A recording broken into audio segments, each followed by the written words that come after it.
Now we will start question number 11 of exercise 7.5 and question is two ships which are in line with the base of a vertical cliff are 120 meters apart. ठीक है, दो ships हैं which are aligned with the base of a vertical cliff, जो कि ये vertical cliff है, ठीक है, ये कोई चट्टान है, इसकी बेस पर जो है वो क्या है, दो बोर्ड्स हैं और उनका जो डिस्टेंस उन्होंने बता दिया है वो क्या है 120 मीटर। ये आपको फिगर जो है क्वेश्चन में गिवन होगी, ये आपने खुद से नहीं बनानी, ठीक है। The angle of depression from the top of the cliff to the ships are 30 degree and 45 degree. तो उन्होंने क्या कहा है कि एंगल ऑफ डिप्रेशन जो है टॉप से, ठीक है, ये ऊपर से जो एंगल ऑफ डिप्रेशन, तो यहाँ पर अगर फॉर एग्जांपल एक ऑब्जर्वर है तो ये इसका हॉरिजॉन्टल होगा और यहाँ से ये एंगल्स जो है वो टू शिप्स पे क्रिएट हो रहे होंगे, यानी कि फर्स्ट बॉट ए पे ये एंगल यहाँ पे आएगा और एक एंगल ये क्रिएट होगा। तो एक एंगल उन्होंने बता दिया है 30 डिग्री है जो फर्स्ट है, एंड सेकंड जो है वो 45 डिग्री है, ठीक है। अब हमने क्या फाइंड करना है, एज शोन इन फिगर, ठीक है। ये इन्होंने इस क्वेश्चन नंबर 11 और 12 जो आप अगला करेंगे उसमें आपको फिगर्स गिवन है। हमने कैलकुलेट क्या करना है, BC, ठीक है, ये वाला डिस्टेंस हमने फाइंड करना है जो कि आपका बोर्ड बी से लेके क्लिफ तक का डिस्टेंस है, वो आपने फाइंड करना है। और कैलकुलेट करनी है हाइट इस क्लिफ की, ये CD। इस हाइट को हम फॉर एग्जांपल कोई नेम दे देते हैं, हाइट है तो हम इसको 1 से ही शो कर देते हैं, ठीक है, क्योंकि जब हमने ये यहाँ पे ट्रिग्नोमेट्रिक रेशो अप्लाई करनी है तो हमें कोई ना कोई दो जो है वो पता होनी चाहिए, तो इसको हम H कह देंगे, तो ये BC जो है ये हम फाइंड कर लेंगे, ठीक है। अब एंगल्स हमने देखने हैं कि जब हम ट्रायंगल्स को यूज़ करेंगे तो हमें एंगल्स भी लाजमी पता होने चाहिए, क्योंकि उसके बगैर हम ट्रिग्नोमेट्रिक रेशो अप्लाई नहीं कर सकते। या फिर अगर हमें परपेंडिकुलर और बेस दोनों पता होती, यानी कि दोनों गिवन होती, फिर तो हम एंगल थीटा जो होता है वो तो हम खुद से फाइंड कर लेते हैं। लेकिन जब हमें एक चीज़ अननोन हो, यानी कि एक चीज़ अगर हमने फाइंड करनी है तो उस दूसरी चीज़ यानी कि फिर उसके लिए थीटा का होना ज़रूरी होता है। थीटा होगा तो हम परपेंडिकुलर या बेस फाइंड कर सकते हैं, और अगर थीटा नहीं होगा तो फिर परपेंडिकुलर और बेस का गिवन होना ज़रूरी होता है। तो यहाँ से अब हम देख लेते हैं, वही केस है कि ऑल्टरनेट एंगल, जैसे कि आपने क्वेश्चन नंबर 10 में किया है कि ऑल्टरनेट एंगल पैरेलल लाइंस के इक्वल होते हैं, तो इस लाइन का जो ऑल्टरनेट एंगल है वो 30 डिग्री होगा और इस लाइन का ये जो 45 डिग्री का एंगल क्रिएट कर रहा है इसका ऑल्टरनेट एंगल 45 डिग्री होगा, ठीक है। यहाँ से ये हमने अपनी फिगर को समझ लिया है कि इसके क्वेश्चन के अकॉर्डिंग जो हमें फिगर गिवन है इसको हमने खुद से हाइट का नेम दे दिया। अगर आप चाहें तो इसको भी आप एक्स का नेम दे के जो है वो सॉल्व कर सकते हैं, और अगर नहीं भी देंगे जस्ट BC लिख देंगे तो वो भी उस तरह से भी आप कर सकते हैं। अब यहाँ पे आप देखें फिगर से अब डाटा लिख लेते हैं। हाइट ऑफ क्लिफ क्या है ये हमने फाइंड करनी है, CD, इसको हम खुद से कोई भी H का नाम दे देते हैं। डिस्टेंस BC जो है ये हमने ये भी फाइंड करना है, और डिस्टेंस बिटवीन बोर्ड्स के दरमियान का डिस्टेंस क्या है 120 मीटर। उसके बाद angles of depression of point A and B from point D, यानी कि D पॉइंट से जो एंगल ऑफ डिप्रेशन A और B पे एंगल्स बन रहे हैं वो क्या है 30 डिग्री एंड 45 डिग्री। और उसी तरह से जैसे हमने पिछले क्वेश्चन में लिखा था कि ऑल्टरनेट एंगल्स जो हैं वो इक्वल होते हैं, तो यहाँ से आपके पास एंगल A क्या हो जाएगा 30 डिग्री और 45 डिग्री। ये मैंने फिगर से ही आपको समझा दिया था।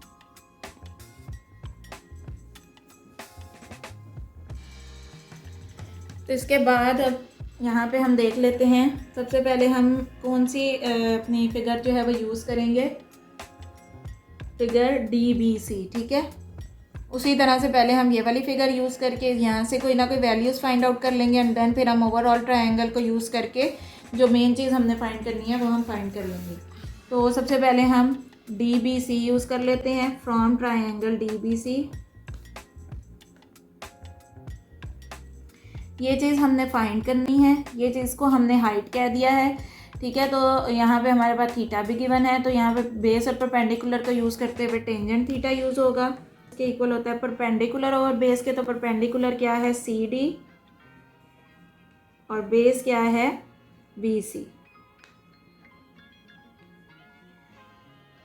तो यहाँ पे अब फर्दर नेक्स्ट स्टेप में हम इसकी वैल्यूज़ पुट कर देंगे।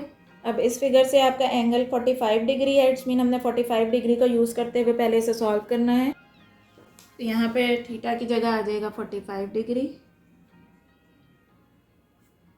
सी डी को हमने कह दिया है एच और बी सी हमने फाइंड करना है। इसकी जगह हम अगर चाहें तो हम इसको भी कोई अननोन वेरिएबल एक्स से शो कर सकते हैं, लेकिन नहीं भी करेंगे तो कोई फ़र्क नहीं पड़ेगा। तो यहाँ पे अब हम देख लेते हैं इसको। टेंजेंट 45 डिग्री किसके इक्वल होता है, 1 के। तो height divided by B C. यहाँ से जब आप इसको क्रॉस मल्टीप्लिकेशन करेंगे, यहाँ से इसको इधर ले जाएंगे और इसको इधर लेकर आएंगे, तो ये यहाँ पे भी 1 ही है, तो h is equal to M B में ये लेंथ बी सी बन जाएगा। तो इसका मतलब है कि जो आपकी हाइट है वो और जो बी सी की लेंथ है, ये दोनों क्या होंगी, इक्वल होंगी जी। तो अब हम जब ये वाली ट्रायंगल यूज़ करेंगे, हमने दूसरी इस ट्रायंगल से ये बी सी की लेंथ फाइंड कर लिया और वो हमें पता लगी कि हाइट और ये जो है ये दोनों इक्वल होंगे, तो इसकी जगह हम इसको यूज़ कर सकेंगे। इसके लिए हम अब इन वैल्यूज़ को फाइंड आउट करने के लिए हम क्या करेंगे, इस ट्रायंगल को यूज़ करेंगे। From triangle A D and C, तो यहाँ से आपके पास अगेन बेस भी गिवन है, परपेंडिकुलर की जगह हम हाइट यूज़ करेंगे, तो वही टेंजेंट थीटा ही आपका यूज़ होगा। Tangent theta is equal to perpendicular mean D C और base means A to C.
तो ये यहाँ से बन जाएगा 120 metre is equal to square root of 3h minus h। ठीक है, यहाँ से हम दोनों में से h कॉमन ले लेंगे, तो ये बन जाएगा square root of 3 minus 1, 120 metre. तो स्क्वायर रूट ऑफ 3 माइनस 1 को जब आप सॉल्व करेंगे तो ये आपके पास आएगा 0.7321, साथ इसके h एज इट इज़ रहेगा 120 मीटर। अब ये हाइट फाइंड करने के लिए दोनों डिवाइड हो जाएंगे एक दूसरे से। 120 metre divided by 0.7321 is equal to h। तो अब इन दोनों को डिवाइड करने से आपके पास जो फॉर्म बनेगी, जो वैल्यू इनकी आएगी वो है 163.91 मीटर।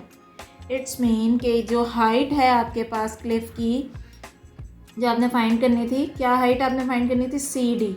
ठीक है, ये आपने क्या क्वेश्चन में देखे हैं, तो कैलकुलेट करनी थी हाइट सी डी की। ये बी पार्ट आपके पास ये हाइट क्या आ गई है 163.91, और उसके बाद हमने एक और चीज़ फाइंड कैलकुलेट करनी थी, डिस्टेंस बी सी। तो बी सी आपके पास यहाँ पर क्या था,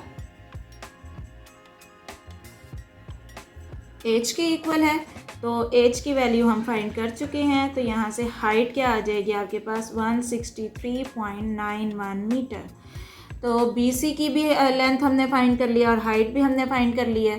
तो जस्ट आप लास्ट में स्टेटमेंट लिख देंगे, so the distance B C is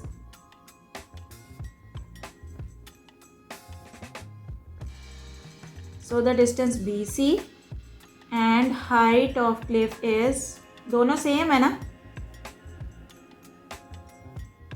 163.91 metre. Question number 12, exercise 7.5. Suppose that we are standing on a bridge 30 meters above a river. ठीक है, अब सपोज कर लें कि एक रिवर है और हम उस रिवर से जो है वो कितना ऊपर खड़े हुए हैं, 30 मीटर किसी एक ब्रिज पे हम खड़े हुए हैं। ठीक है, फॉर एग्जांपल ये आपका पुल है, यहाँ पर आप यहाँ खड़े हुए हैं। ठीक है, ये ऑब्जर्वर यानी कि जो आप हैं, सपोज वी आर स्टैंडिंग। तो ये जो है यहाँ पर हम खड़े में हैं और ये रिवर है, इससे हम कितनी हाइट पर है, 30 मीटर। ठीक है, तो ये हमने लिख लिया 30 मीटर। वैसे इसकी भी आपको फिगर गिवन होगी क्वेश्चन में। वॉचिंग अ लॉग यानी कि पीस ऑफ वुड, लॉग कहते हैं पीस ऑफ वुड को, कोई लकड़ी का टुकड़ा है जो है उसको आप यहाँ से देख रहे हैं, ऑब्जर्व कर रहे हैं कि वो आपकी तरफ मूव कर रहा है और वहाँ पे जो वो एंगल क्रिएट कर रहा है इस हॉरिजॉन्टल से, वो एंगल्स क्या हैं, 16.7 डिग्री। ठीक है, horizontal to the front of the log. ये लॉग का यहाँ पर अगर आप खड़े हैं तो आपके फ्रंट पर लॉग का ये वाला पार्ट होगा, तो यहाँ पर जो आपका एंगल क्रिएट हो रहा है इस हॉरिजॉन्टल से, ये वाला एंगल जो है ये 16.7 है। और ये जो लॉग के बैक पे एंगल क्रिएट होगा वो आपके पास क्या है, 14 डिग्री। तो हमने बताना है कि ये जो लॉग है इसकी लेंथ ये कितना लंबा है, how long is the log, यानी कि ये वाली जो लेंथ है ये हमने फाइंड करनी है। सेम वही केस है जो आपने क्वेश्चन नंबर 10, क्वेश्चन नंबर 11 में किया है कि आपको इस फुल की जगह हाफ या फिर थोड़े से पार्ट की जो लेंथ है वो फाइंड करनी होती है और दूसरी आपके पास अननोन होती है, उसको आप कोई ना कोई नेम देकर जो है वो यूज़ करके फिर आप इस पहले फर्स्ट ट्रायंगल को यूज़ करते हैं, देन आप होल ट्रायंगल को यूज़ करते हैं और उससे आप अपनी जो भी आपने वैल्यूज़ या जो भी चीज़ आपको क्वेश्चन में फाइंड करने के लिए कहा होता है वो आप फाइंड कर लेते हैं। तो यहाँ पे भी आ जाएं आप, तो फिगर के according height of observer position. Observer position क्या है, 0 से C तक है। ठीक है, ये यहाँ से यहाँ ये है ना इसकी हाइट, तो OC क्या है आपके पास 30 metre. Length of log, log की लेंथ AB है जो कि आपने फाइंड करनी है। Angle of depression from point O, इस O पॉइंट से जो आपके पास एंगल ऑफ डिप्रेशन A और B पॉइंट पे बन रहे हैं वो क्या क्या है, 14 degree and 16.7 degree. As the alternate, same वही केस के हमने जब ट्रायंगल्स यूज़ करनी है तो अगर हमें ये वाले एंगल्स गिवन है तो उसके ऑल्टरनेट एंगल्स ऑटोमेटिकली उसके इक्वल होते हैं, तो हम यहाँ से इसके एंगल्स भी फाइंड कर सकते हैं। तो हमें पता है कि ऑल्टरनेट एंगल्स पैरेलल लाइंस के इक्वल होते हैं, तो इस लाइन के जो ऑल्टरनेट एंगल यहाँ पे क्रिएट होगा ये 14 डिग्री होगा और इस लाइन के जो अपोजिट एंगल होगा वो 16.7 डिग्री होगा। ठीक है, तो मेजर एंगल A जो है वो 14 डिग्री है, 14 डिग्री और ये वाला 16.7 डिग्री। अब हम क्या करेंगे, अगेन वही, पहले हम ये हाफ ट्रायंगल को यूज़ करेंगे एंड देन हम होल ट्रायंगल को यूज़ करेंगे। फ्रॉम ट्रायंगल, ये कौन सी ट्रायंगल बन रही है, OBC। तो यहाँ से आपके पास देखें ये आपके पास परपेंडिकुलर गिवन है और ये चीज़ हमने फाइंड करनी है। ठीक है, ये चीज़ हम फाइंड करेंगे तो हम यहाँ से जो है वो इसको भी फाइंड कर सकते हैं। तो इट्स मीन कि हमने परपेंडिकुलर और बेस को यूज़ करना है तो टेंजेंट थीटा ही यूज़ होगा। Perpendicular is OC and base is BC। अब टेंजेंट यहाँ पे अब इस वाले के साथ एंगल कौन सा क्रिएट हो रहा है, 16.7 और OC की जगह आप पुट कर देंगे 30 मीटर। BC की जो लेंथ आपको नहीं पता इसलिए उसको एज इट इज़ रहने देंगे। टेंजेंट 16.7 डिग्री की को जब आप कैलकुलेटर पे कैलकुलेट करेंगे तो ये आपके पास इक्वल होता है 0.30 के, which is equal to 30 metre divided by BC। अब ये BC हमारे पास अननोन है, इसको हम इधर ले आएंगे और इसको इधर ले जाएंगे, या फिर इसके नीचे 1 लिख के आप क्रॉस मल्टीप्लिकेशन भी कर सकते हैं। तो ये हो जाएगा major length BC is equal to 30 metre divided by 0.30। फिर इन दोनों को डिवाइड करने से आपके पास आ जाएगा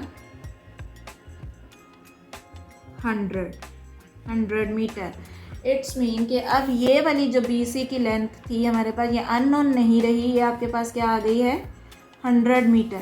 ठीक है, अब हम इस वाली लेंथ को यूज़ करके ये वाली लेंथ भी फाइंड कर सकते हैं। तो जब हम इस होल ट्रायंगल को यूज़ करेंगे तो इसमें हाइट तो आपके पास यानी कि परपेंडिकुलर 30 मीटर ही रहेगा, बेस में आपके पास गिवन है। ठीक है, अभी आपके पास अननोन नहीं रही है, गिवन है, तो ये हम ऑटोमेटिकली फाइंड कर लेंगे। अब यहाँ पे भी परपेंडिकुलर और बेस जो है वो आपके पास गिवन है, it's mean tangent theta he use करेंगे। और जब हम अब ये होल ट्रायंगल यूज़ करेंगे तो इस होल ट्रायंगल के साथ आपके पास ये वाला एंगल क्रिएट हो रहा है जो कि 14 डिग्री है। तो अब हम इस 14 डिग्री को यूज़ करते हुए अपने क्वेश्चन को सॉल्व करेंगे। तो यहाँ से आप देखेंगे आपके पास ट्रायंगल क्या बन रही है, O C and A. From triangle O C A tangent theta हम यूज़ करेंगे। ठीक है, tangent theta perpendicular over base होता है। परपेंडिकुलर क्या है, ओ सी, और बेस क्या है, सी ए। ओ सी एंड सी ए। तो यहाँ पर अब टेंजेंट, यहाँ पे थीटा की जगह 14 डिग्री आ जाएगा। ओ सी की जगह यहाँ पे अब हम पुट कर देंगे 30 मीटर। अब यहाँ पे आप देखें सी ए की जगह आप क्या लिखेंगे, सी बी प्लस बी ए।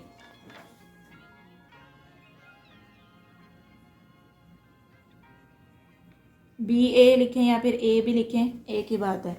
तो यहाँ पे अब आप इसकी जगह जो हमने यहाँ से सी बी की वैल्यू फाइंड की थी वो भी हम पुट कर देंगे, और टेंजेंट 14 की वैल्यू भी हम यहाँ पे पुट कर देंगे। तो टेंजेंट 14 की वैल्यू होती है 0.249, 30 मीटर एज इट इज़।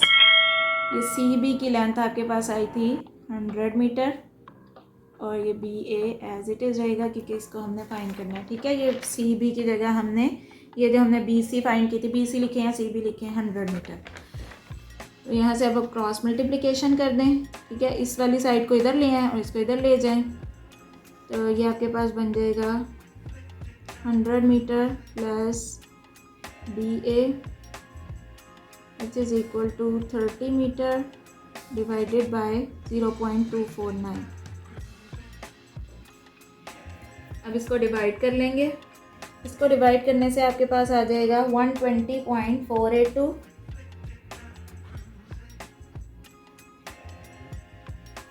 और यहाँ पे आपके पास ये 100 मीटर और बी ए की लेंथ एज इट इज़ रहेगी।